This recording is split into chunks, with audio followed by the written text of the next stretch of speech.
Today's legend is Sinquefield Cup participant for the second time, Veselin Topalov.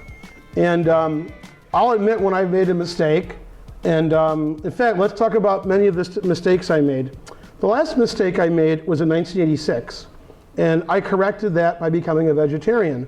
And this is my second mistake, which I can now correct, which is not being a fan of Veselin Topalov, which changed last year at the Sinquefield Cup. He's a great guy, and he plays great chess, and now I'm rooting for him. Topalov, unlike a lot of top players, doesn't play boring chess. He doesn't have a lot of draws, and he plays for a win with white and black, and his games are very interesting. And Topalov is a great attacking player, so I've chosen 3 of his attacking games where he was successful. First game is against former world champion Ruslan Ponomariov. I guess I should say FIDE champion. He's a world champion like I'm a world champion at hockey. Anyway, so Topalov was white in this game. This game was played in 2005 in his home country of Bulgaria. And the capital of Bulgaria is, right? And he's playing the tournament in Sofia. Hometown advantage. Okay, and Topalov plays d4 and e4, but not at the same time. And he's playing Ponomariov from your favorite country. Anyone? Where's Ruslan, former world champion Ponomariov from? Yeah, Russia's close. Close. Yeah. The Ukraine, very good. It's all about the Benjamins today. Yeah. In fact, when they had the world championship from FIDE, which he won, he played another Ukrainian player in the final match. And that person was the only other Ukrainian you've heard of. Ivanchuk, right. And Ponomariov won, as predicted. Okay, so they played a Queen's Indian, which we've discussed endlessly today, right? Queen's Indian. Okay, and he played g3, which is the oldest move, and maybe it's the most common now. Bishop a6. Now, between 1920 and 1975, everybody played bishop to b7. And now they all play bishop to a6. Notice how bishop a6 attacks the pawn on c4. And white defends it. White's also tried queen a4, but b3 is what they're playing now. And bishop b4 check is the idea. And what black is saying is, when white plays bishop to d2, and we retreat, that this pawn structure doesn't make a lot of sense. Normally you would fianchetto the bishop if you played b3, and black's playing a little more actively. Knight to c3, and black castles, and the opening's not too exciting, although there's a lot of notes, so that's good. Okay, and black wants to play d5 and play in the center. He prefaces it with c6, e4, and d5. Now, in my opinion, which nobody shares, because that's why it's my opinion, certain players like to play certain style. I like to play as boring as possible and wait for my opponent to blunder their queen. That's my style. Topalov likes to play very aggressive and attack his opponent and calculate lots of variations. Ponomariov plays more like I do, except he plays better. He doesn't do anything, and then he tries to really slowly outplay you. And so, in my opinion, this may not have been the right choice, this variation, because this is very complicated. White has a big center, and the game is going to get very tactical, which black has to do, because otherwise white has a big center for nothing. Now, you might say, why is black giving white a big center? Well, because white's king is in the center, and he still can't castle. And black already castled. So black is hoping, with the center opening up, white's king will be exposed on e1. And white is hoping that since he has a big center and black hasn't completed development, it's going to be good for white. These kinds of very complicated positions, in my opinion, will favor Topalov, because that's the kind of positions Topalov likes, not Ponomariov. If it was some boring position with a lot of trading and the position was equal, then Ponomariov might be the favorite, not Topalov's kind of position. Okay, so Topalov played e5, very aggressive move attacking the knight, and the knight went to e4. And again, black should play aggressively because white's king is on e1, so we have to punish him. Bishop to d3. And this is a very unusual thing.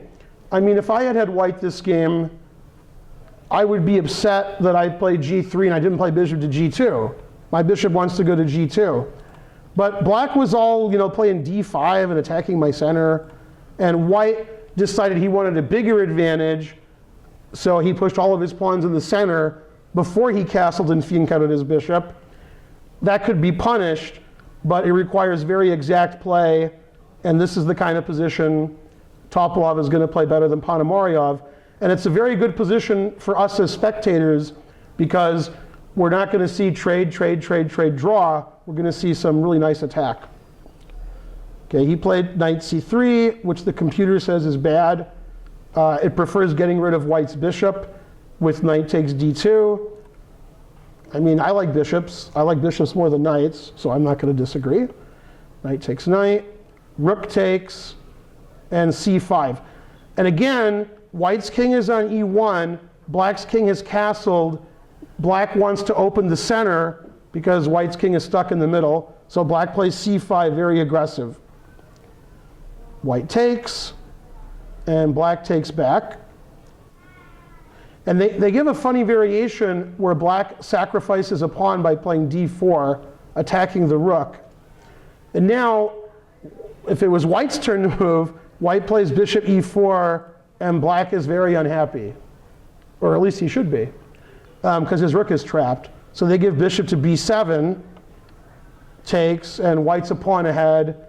And I guess the commentator is claiming this is a very nice bishop, so black has compensation for a pawn. Again, if I can quote Hikaru, can I quote Hikaru? There was a game played in the US Championship this year between Nakamura and Akobian. And Akobian sacrificed a pawn in a French defense. And the computer said it was equal. The position was equal. And then after like 5 or 6 moves, Akobian was just losing. And Hikaru won. And when he did an interview, he said, yeah, it's equal, but this isn't Akobian's kind of position. Akobian doesn't want to sacrifice a pawn and then have compensation. Akobian wants to be a pawn ahead and have compensation. Akobian wants everything. He wants to be better and you have no chance. So Akobian sacrificing a pawn was an unusual event. He didn't get the right counterplay and he lost because he was down a pawn. And I think Ponomariov's not going to do this because, as I said earlier, Ponomariov, he don't like this. Ponomariov would want to have white here because white's a pawn ahead. So even though maybe the computer says it's okay, it's not Ponomariov's style to sacrifice a pawn for unclear compensation. So he didn't sacrifice a pawn, he just took back on c5. Okay. And Topalov played h4 because he's Topalov.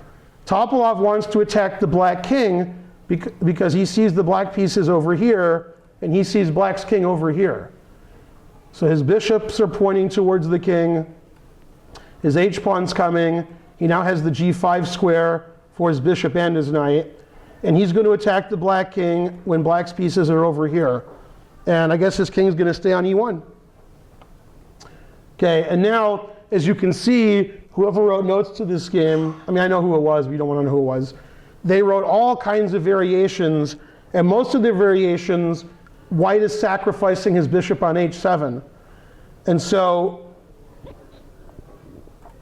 Ponomariov played the move h6 to defend the g5 square. Let's go back and look at one of the variations so you guys are happy. Rook to e8 so the king can escape.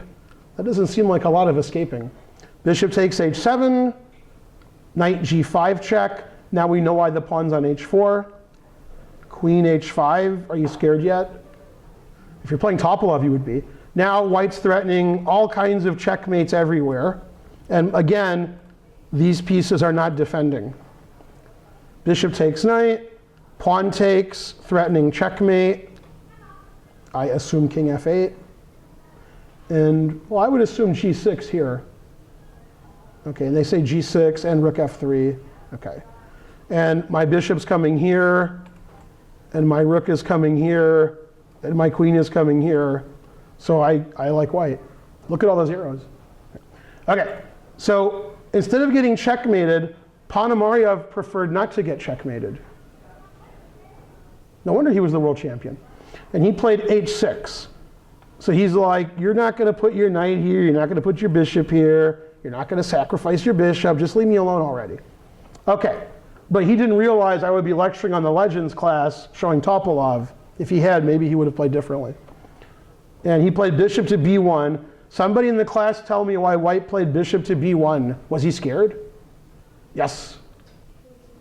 He's going to play queen c2, and that way he has pressure on the c file, right, Archer? What's the real reason? Because he's going to play queen h7 checkmate. Okay, now the problem is, when your pawn is on h7, like it is here, if your opponent plays bishop b1, queen c2, checkmate, you can play g6. Then they're not going to jump over your pawn and checkmate. I mean, I would.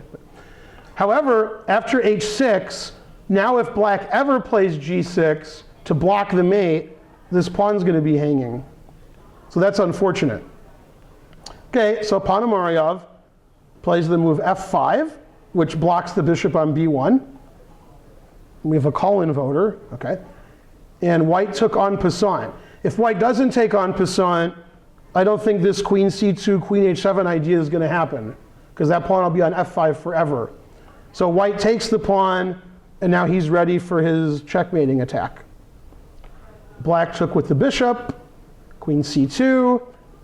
There's no way really to stop queen h7, although queen h7 isn't mate. The king can run away. That seems pretty safe, right? No. Okay. He played d4, and they give a variation where he takes the rook. Let's look at that.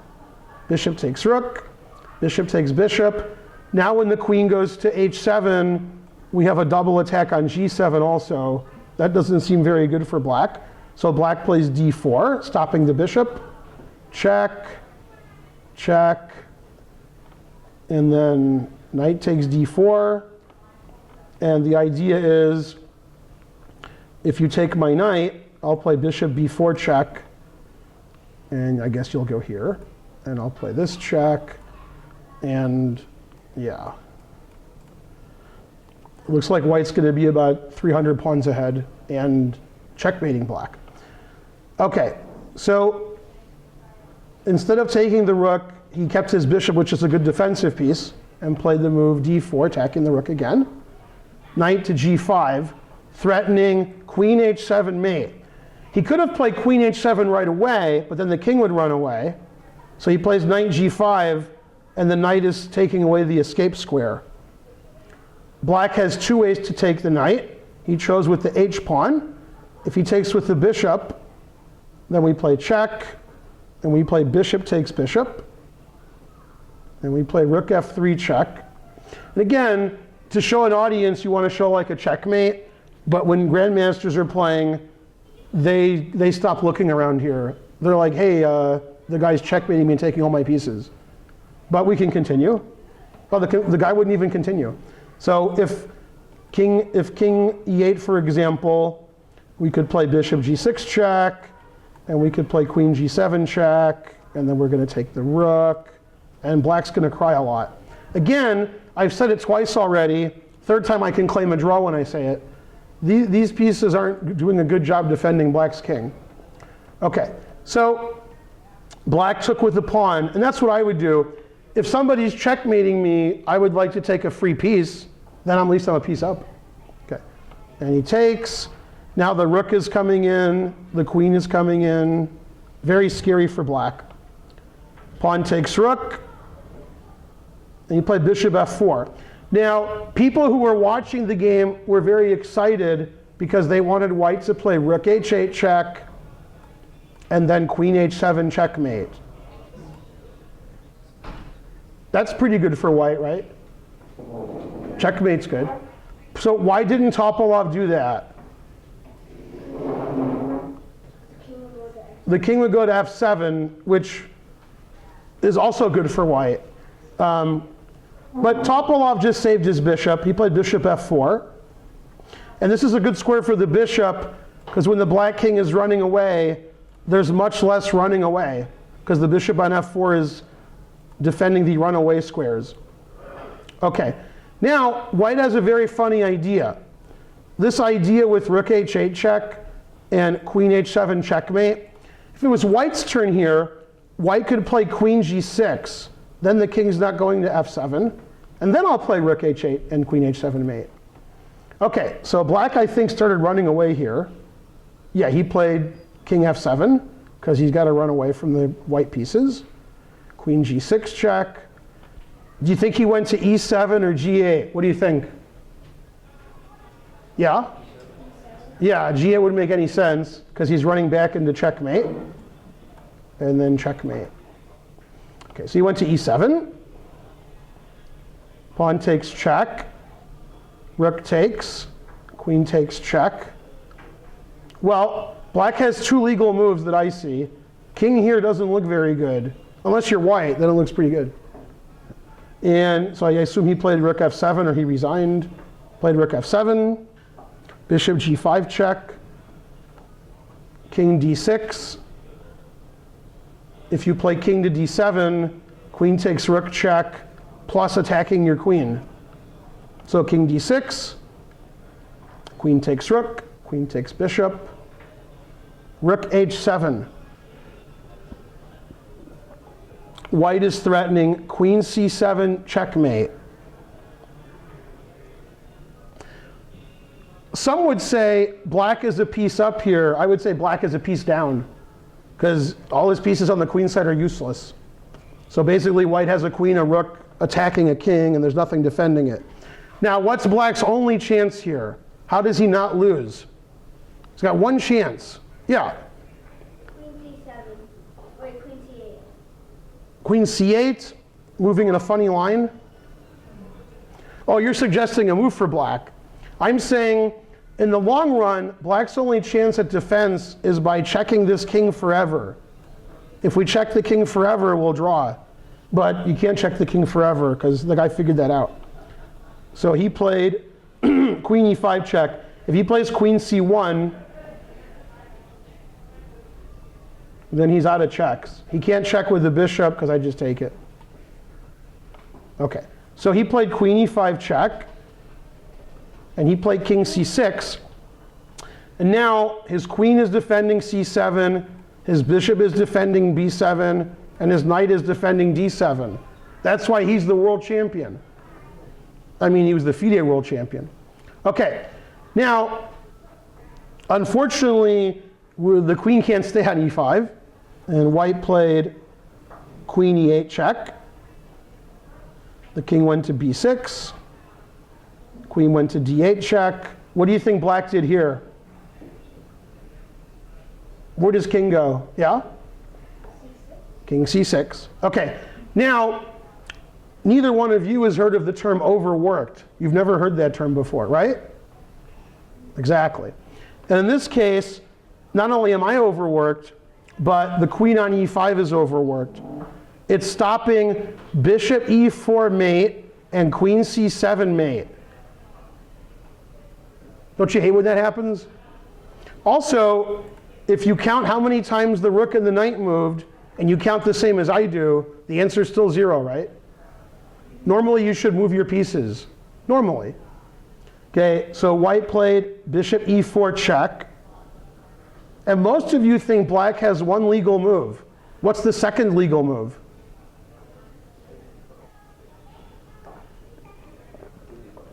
What's that? Queen d5. Not a good move.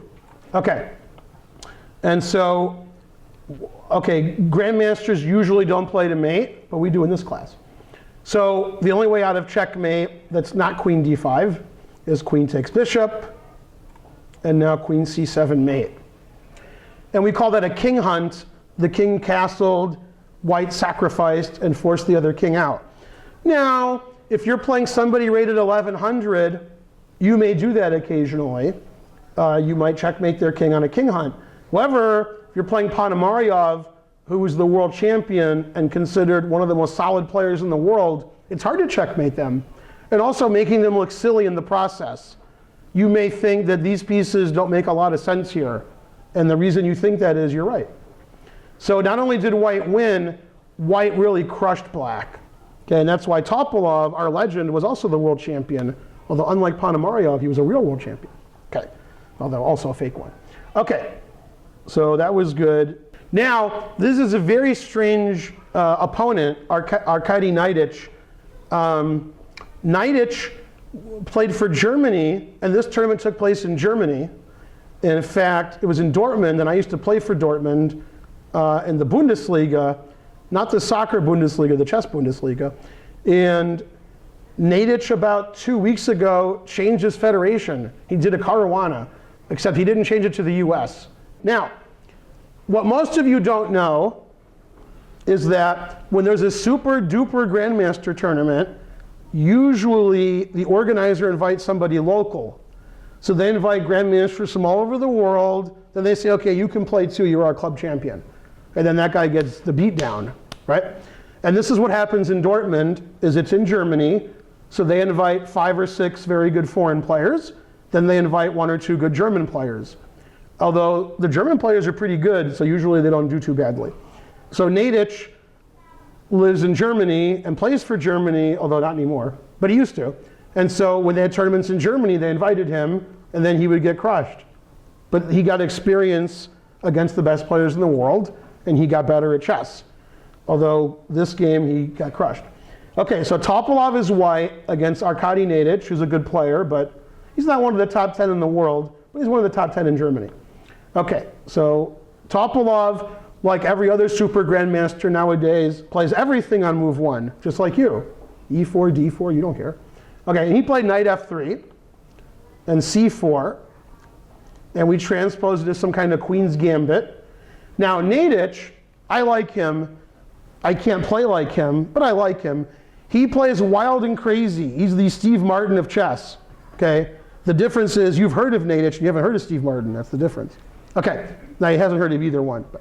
All right, now a boring player like Ponomariov would play bishop E7 here, okay?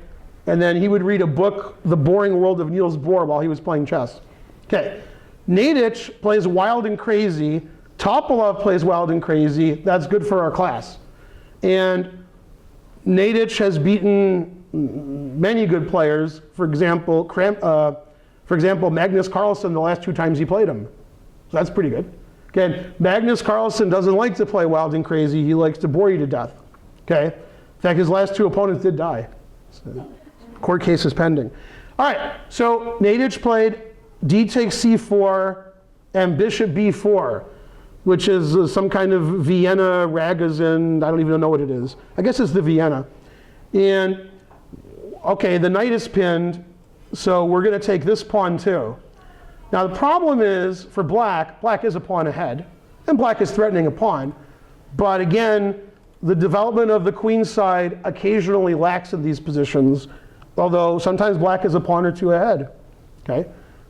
And Topalov played bishop to G5. Bishop takes C4 is also a move, pinning the knight. And then C5, the most aggressive move. And this is like the main line of the Vienna variation. It would behoove you to know 20 moves of theory and about 7 variations to play this. That's why these guys are playing it, because they know all that. Okay, now white can play E5 or bishop takes C4 here. That's like the extent of my knowledge. And he played E5. I think black plays C takes D4, although I wouldn't bet my life on it. Okay, good. Okay, now I give up. So I've seen this position, but as you can see, both knights are pinned and attacked. So if I was either color, I would resign, okay, because this is too complicated for me. And that's the kind of positions that Topalov and Naiditsch like, where they can prepare at home, calculate at the board, and they don't have very many draws. Now, sometimes when you're watching a movie, you sort of know what's going to happen because somebody in the movie is really famous. So like George Clooney's not going to get killed, you know what I mean? So since this is a Legends class and it's on Topalov, I'm going to bet on white. Okay. Topalov was black, I would bet on black. Okay, and Topalov played knight takes d4, and now he's eliminated the threat to his knight, but he's attacking the other knight. Bishop takes knight, and queen a5.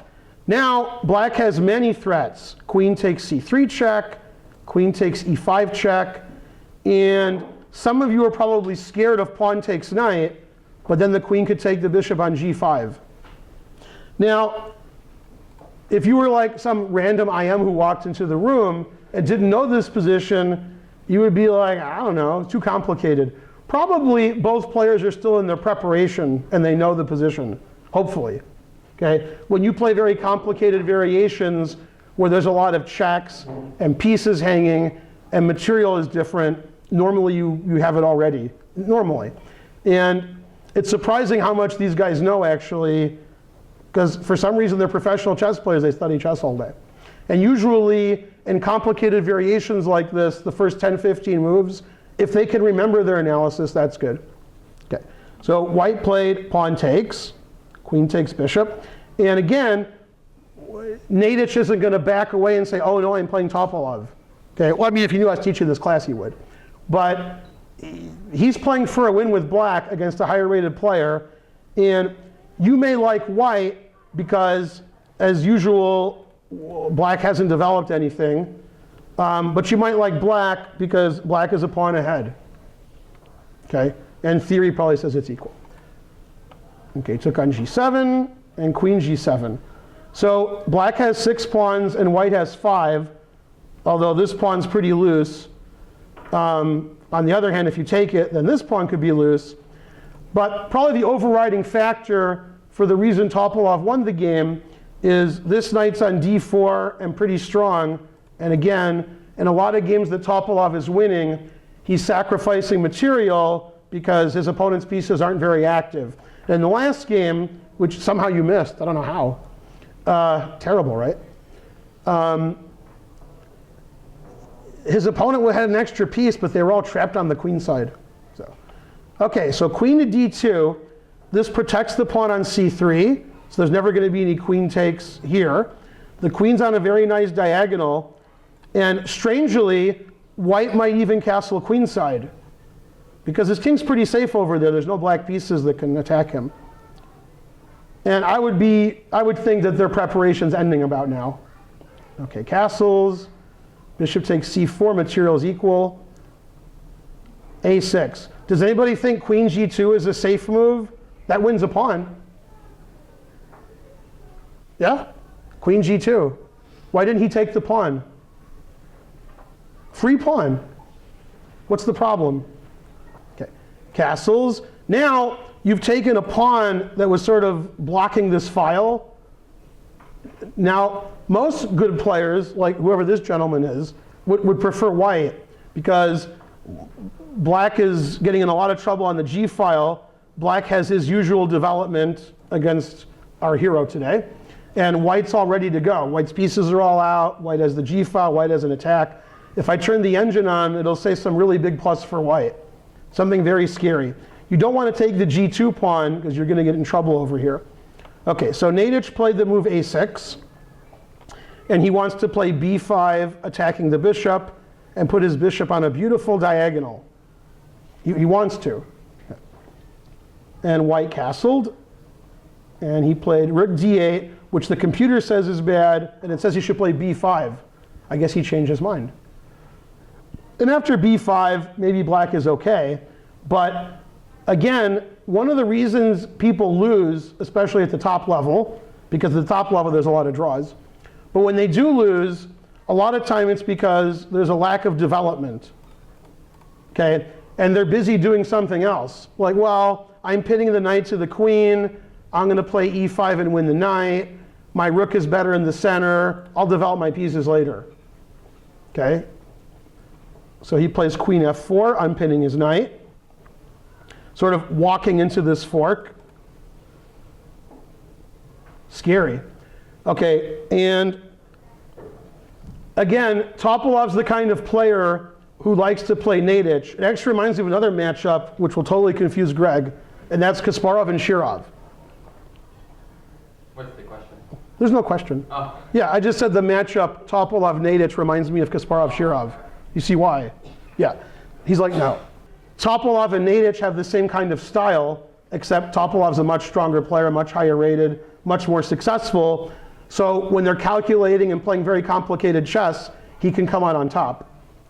So he allowed this fork with e5, and black instead played b5, and of course, the person annotating the game recommends e5. Okay?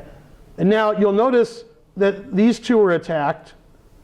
And I was thinking, but don't believe what I'm thinking, that bishop takes f7 is interesting. And the reason is, if you take it, which you probably wouldn't, I would play queen check, attacking your rook. Although black doesn't have to take the bishop, black could play king h8. Okay, so instead, the recommendation is queen h4, attacking the rook on d8. And then when black saves his rook, white will save his knight. And black just did something very bad. Okay, this bishop wasn't really crushing the black king, but after e5, now that bishop is looking a lot better. That's black king's looking very dangerous on g8. Okay, so Naiditsch played b5, attacking the bishop. And white played queen c7, attacking the rook. Would you take the bishop and lose your rook? No. So he played queen f8, defending his rook. Bishop to d3. And so there's another person who gives lectures here. Well, there's several. The one I'm talking about is Yasser Seirawan. And Yasser has a name for this kind of position, which I think he invented. He calls it a free attack. So sometimes you have an attack. And often at the very top level, when you have an attack, you've given something away. Like in the last game, Topalov sacrificed a piece, he got an attack, and he won. Here, white has an attack, and white didn't sacrifice anything, so it's a free attack. But that's okay, he'll sacrifice all his pieces later, so don't worry. Okay. So he played rook to d7. Let's look at one of the crazy variations. Do you think white wants to trade queens or black? Black wants to trade queens, then he won't get mated. So one of the variations is queen to d6. Now it's very difficult for white to avoid trading queens, because the queen has nowhere to go. However, white can avoid trading queens by playing what sacrifice? Bishop takes h7, check. And if king takes h7, check. The king moves, it says, to, well, it gives a lot of moves, but we'll play king h8, rook d1, and our plan is to play rook d3, rook h3 mate, or rook d3, rook g3, or move the knight, threatening mate and the queen. And just like in the last game, black's pieces are all here. They're all on the queen's side being terrible. Okay, so Naiditsch didn't do that. He played rook to d7, kicking the queen out, and played bishop b7, developing, and rook to e1. Now this is the first time in chess history there have been 1,000 arrows on the board, and I didn't put them there. Whoever annotated the game put those arrows there. Wow. Okay, and it's Ribley, who's a very strong player. Now, everybody knows who Paul Morphy is. Right, Ben? You know who he is? Okay. And when Paul Morphy played chess, he usually had an attack because he was usually about 700 points stronger than his opponent.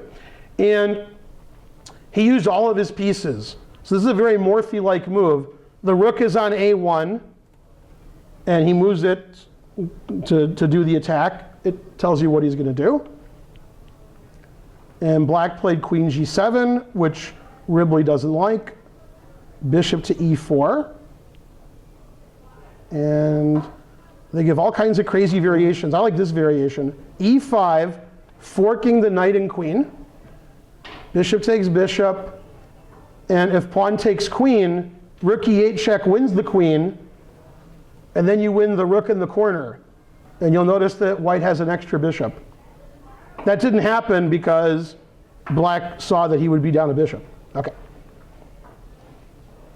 So he played king h8, rook e3. The rook wants to go to g3, but black got his king off of g8 pretty quickly. Bishop takes e4, queen takes e4, attacking the rook in the corner. He played rook to d5, and knight takes e6.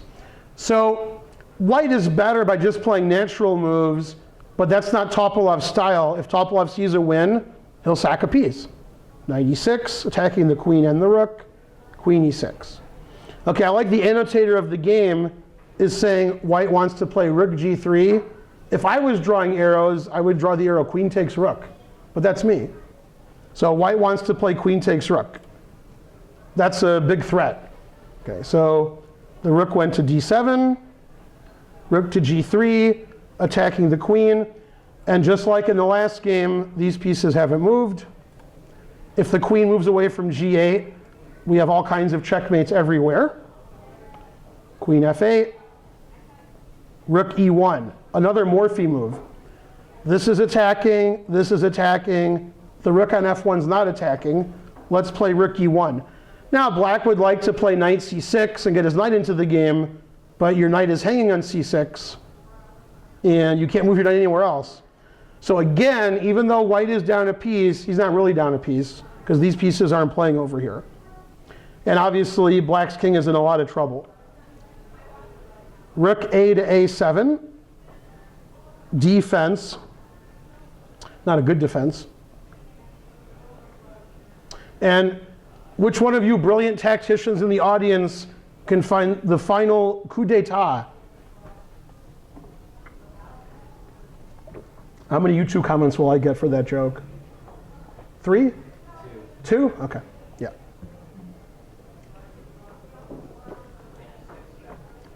Somebody said it very quietly. Queen f6 check. I hate when that happens. Unless I'm white, then I really like it.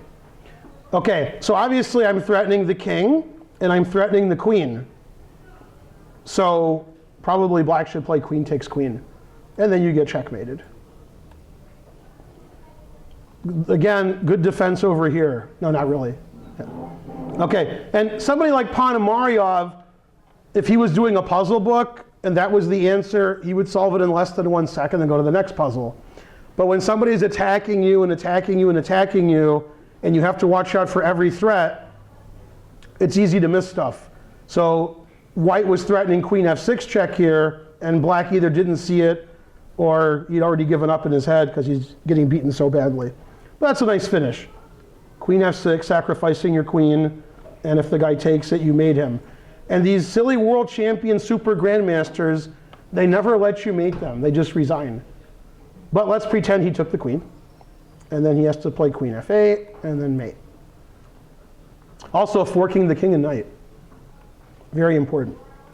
Okay, so Topalov, pretty impressive. Let's see the last game. And this is my favorite of the three because I can't flip the board. Well, that's not why. Because he beat Kramnik with the black pieces in 20 moves, just like you would do. And because of this game, there was a big meeting at the chess club between the higher-ups, and Kramnik was not invited to the Sinquefield Cup. That's why, right, Danny? Yeah. Ah, there you go. Okay. But Topalov was invited. Now, I said this earlier in the lecture, and now I can prove some of what I said. In my opinion, people have certain styles, and they're good in certain positions. Kramnik is good at slow, boring, technical positions. He's the best. Karpov was known for this. Botvinnik was known for this. Petrosian was known for this. And Topalov is good at sacrificing and checkmating you. Well, therefore, Kramnik, by making the game very boring with the white pieces, should have a good record against Topalov. But for whatever reason, Kramnik played wild and crazy chess and did not do a good job. That's not his forte. Now, Kramnik, as you all know, is a d4 player. He plays d4, he plays knight f3, he plays the Catalan, he plays sort of slow and boring. And for some reason, he played e4 this game. Now, this game was played in 2005. I wonder if Kramnik has played e4 since this game. And Topalov played the Sicilian, of course. And Kramnik played just the main sharp lines of the Sicilian. What's funny is, Kramnik used to play the Sicilian with black almost every game, and now he plays whatever the most boring is. Okay. And a6, which is called, what variation? Loud? The Najdorf. And this is the most common variation at the super grandmaster level. Almost everybody in the world over 2,700 has had this position with black, and sometimes with white too. And Topalov, I'm sure, has had white and black in this position, just not at the same time. Okay, so already Kramnik is in trouble, because it's a position Topalov's going to play well and know well. And even if Kramnik has special preparation, like, aha, I'm playing Topalov, he won't expect e4. I'm going to look at this line he plays, and I'm going to have some new idea. Once they're on their own, it's the kind of position Topalov likes that Kramnik's not used to. And to make matters worse, there was opposite side castling. Terrible. Even though Topalov didn't castle. Amazing. Okay. So bishop e3, the so-called English attack. e6. I think e5 is probably more popular now. Knight g4 is popular. Okay, e6. And they play the sharpest line ever. Now, if this was Shirov Topalov, then you could flip a coin, because either side could win. But this is Kramnik Topalov, and if there was a super grandmaster who didn't know this game, and I told them Kramnik was white, they wouldn't believe me. They would say, Kramnik's not playing this position. Man, are they right. I'll bet you Kramnik forgot about this game. Okay? This is a very complicated, sharp, difficult position, and Topalov is always playing the Najdorf with white and black, and Kramnik is never playing either side of the Najdorf. So you just don't do that.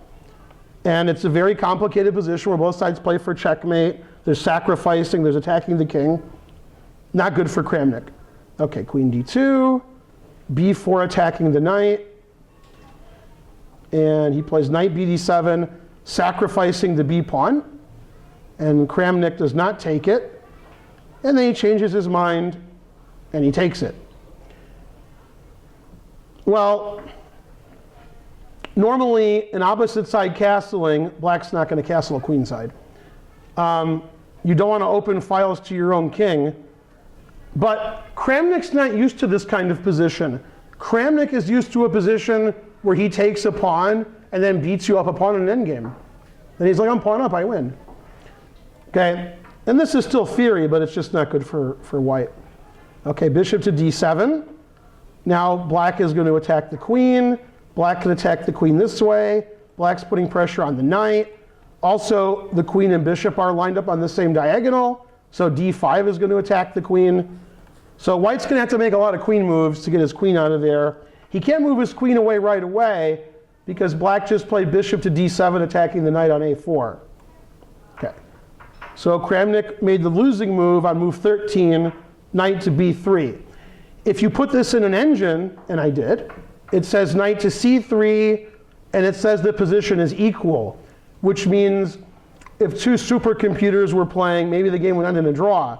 If two humans are playing, everybody would take black, because black has these open files to white's king, and white doesn't really have an attack on black's position.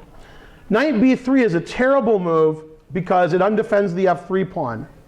And Kramnik was probably very interested in blocking the b file, but knight b3, and the knight is no longer in the center, f3 is no longer protected. There's a lot of variations in the Sicilian where black will lose a tempo attacking the knight on d4, forcing it to b3, and here Kramnik does it voluntarily.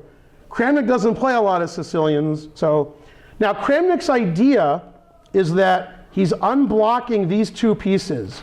His knight on d4 was blocking his bishop and his rook, so if black ever plays d5 to attack the queen, he can block with the bishop or with either knight. That's what he was thinking. Okay, and Topalov played rook to b8, attacking the queen, and Kramnik made a very ugly move. On the other hand, his queen's attacked, and if he moves it away, he's going to lose his knight on a4. So where did Kramnik move his queen? Yeah, you said it quietly. That was good. Yeah. You like said, but you were kidding. Yeah. He's like laughing. He's laughing at Kramnik. I know. Yeah, queen a3. The best move was bishop to b6, which pins your own bishop. Kramnik's not going to do that. Okay, so he played queen a3. Yeah, I'm sure Kramnik was regretting his opening choice. This has nothing to do with any Kramnik type of position. Queen's trapped, f-pawn's hanging, knight on the side, and 2 open files to his king. However, he's a pawn ahead. No? Okay. Knight takes f3. Now he's not a pawn ahead, and both of these pawns are attacked. h3, defending his g-pawn, and knight e4. Now, not only does white have a bad position, he's down a pawn, and black has 2 center pawns, and white has 0. Although, he does have a queen on a3.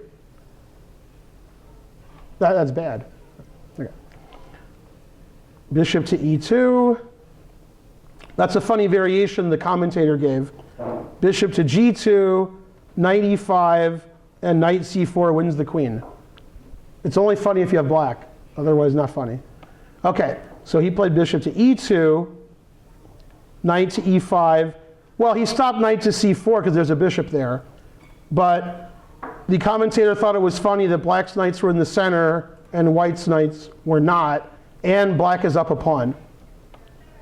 He played rook he1, queen c7, bishop d4, knight c6, and d5 attacking the queen. Knight c5, queen to a7. So this knight is attacked 3 times. The queen on a3 is trapped. Black is a pawn ahead. And the commentator said the only move is b4.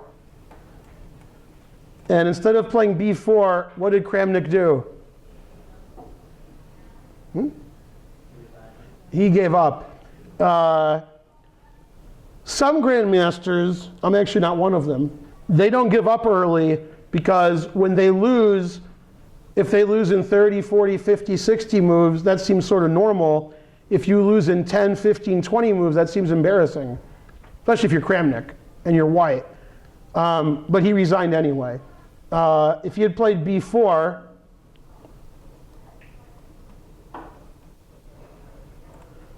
the only move, then knight takes bishop.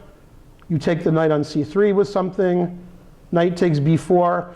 Black is 2 pawns ahead and threatening knight a2 check. And black has 2 bishops. And black has open files to white's king. So instead of that, he resigned. And then they're like, why are we inviting this guy to the Sinquefield Cup? Don't invite him. No, that's not what happened. So that was probably Kramnik's worst loss of his life with the white pieces, losing in 20 moves and playing an opening that he's just not suited for. And I think since then, either never or very rarely has Kramnik played an open Sicilian with white. It's not something he plays.